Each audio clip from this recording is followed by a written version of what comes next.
Hello, everybody. Father Scott Vanderveer with you here for another installment in our series on the season of creation. And I am coming to you on a gorgeous sunny day. One of those days that just fills us with vitamin D and optimism and hope. It's interesting when you're under the sun to realize some really important and mind-blowing things about how the universe works. This light that I'm standing under right now, this light is from outside of the earth. It's extraterrestrial. And this light is the only light we have. We have no light on the earth from ourselves. The earth doesn't make light. The earth is made of earth, of soil and rock and minerals. The earth is not a light bearer. There are a few things we have, of course, like glowworms and lightning bugs and those beautiful little photonuclei that are in certain parts of the world that make the waves look like they're alive with fire. I've seen that before once in Puerto Rico. But in general, those are not light sources. Those are not ways we could read or warm ourselves. Those are these amazing anomalies of God's creation. But let's talk about the light that we use every day. That light only comes from off of our planet. And it comes from the sun. The stars at night are what are our light sources. So here we go in marveling at creation. We have no light without not just the earth. We, the humans, and we, the earthlings, have no light were it not for the sun. And all of the planets would have no light were it not for the constellation of stars. They are the ones who give light. And the way God designed them to give light is truly amazing. Have you ever thought about the stars giving light? Well, you'll never forget to think about it again, because what I've learned is that the sun every second is pouring out 4 million tons of light energy. 4 million tons. And when it gives it, it loses it. So the sun is getting 4 million tons lighter a second. It's going to do that and do that and do that and do that until millions of years from now, it becomes extinct. It's going to give everything to us. Isn't that something to consider? The sun is going to give us everything. It's going to hold nothing back. The sun is designed to give itself completely, and we would be lost without it. There is no such thing as light from Earth. All light is from elsewhere and then is reflected and refracted here. Oh, the thought of that.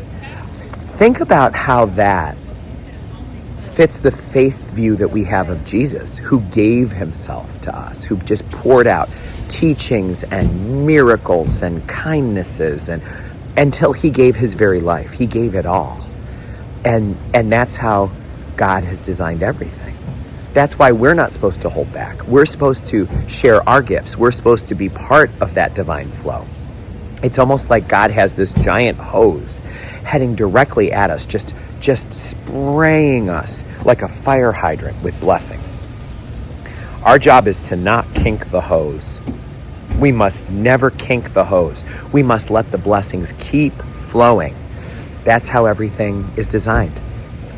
How about the way we breathe? Almost all the oxygen on Earth is from photosynthesis. It's from trees and plants and all of the things that make breathing oxygen possible. We can't create oxygen. We have to use the oxygen that we have. And the oxygen that we have is given to us freely. And that oxygen comes from plants. Can you see how, when we're talking this way, that things that could affect our ability to receive the sun and things that could affect our possibilities for breathing oxygen that's clean. Can you see how that's dangerous? It's playing with a kind of fire that is hotter than the sun, because it's the kind of fire that could make us extinct. It's the kind of thing that might cause us one day to no longer be here. And we might say, no, God will surely protect us from this. Maybe, but it's not unlike God to let us make our own decisions. That is exactly how God is. God always gives us free will. And so just as God gave the Israelites free will during the time of Jesus, they acted in a way that led to the destruction of their temple, led to the taking over of their kingdoms, led to so many things that our people's history shows us. God will help us through everything, but God will protect us from nothing. We have the power to blow ourselves up with nuclear bombs, and we have the power to create so much pollution that the sun won't be reaching us in the same way. We have the potential to make our air unbreathable, our water undrinkable.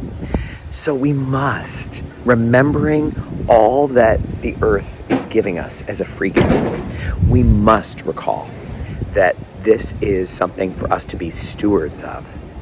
God said in the dawn of creation, I've made you to be stewards of all creation and to have dominion or stewardship over all the plants and animals, all the creeping and crawling and living things.